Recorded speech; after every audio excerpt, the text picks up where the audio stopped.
Avocado unabadde nantandika n'abagambye nsemateeka eyo omuntu yekka we yalekera obuyinza kubanga kinuma kiri kimu omubaka wa palamenti ye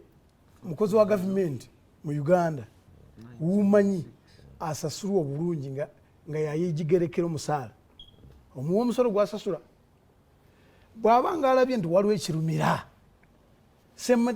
palamenti erina obuyinza era kuna malenda alimbyemu katono administration ya palamenti obukulembeze bwa palamenti si bwa sipiika bwokka balina kakiiko bakayita parliamentary commission n'opposition kweri nilida opposition kwatula enfuga ya palamenti yonna batuula ne commission omukulu gyalina omubaka leader of opposition kati era president newuunyiza kulaba nti kino mwakiwulidde nga president akyogera kati president yawandiika mu mwezi gwokubiri February yatuwandiikira nti court orders zonna kubanga enkola ebaddewo nti bagenda nebakiryalinga bano baloya bakimanyi bakiryalinga court orders police headquarters nzikomawo mu district DPC kuziteeka mu nkola ne RDC ne chairman LC1 ebyo tuyitamu kiryalinga court bakola ku headquarters president kotukuno yawandiika enkola ekyuke kubanga mu Uganda department etabeerangako decentralized is security waliwo olukiiko lwayita National Security Council established by this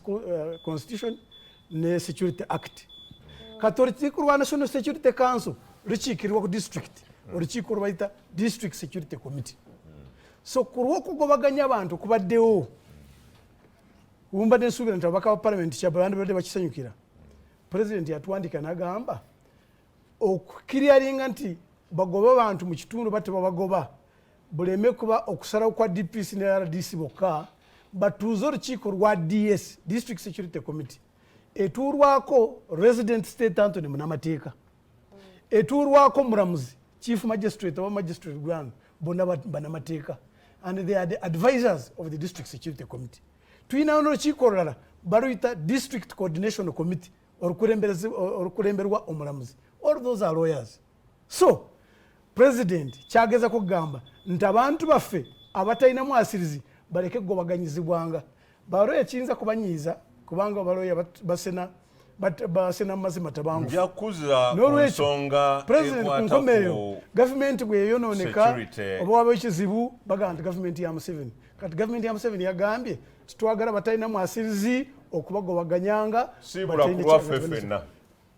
bananga batuuliriza mbasaba era nga mbasiibula nti Uganda y'abannayuganda bonna kyenkanyi n'olwekyo bwe wabanga tatambudde bulungi tusigezeeko nga batusobola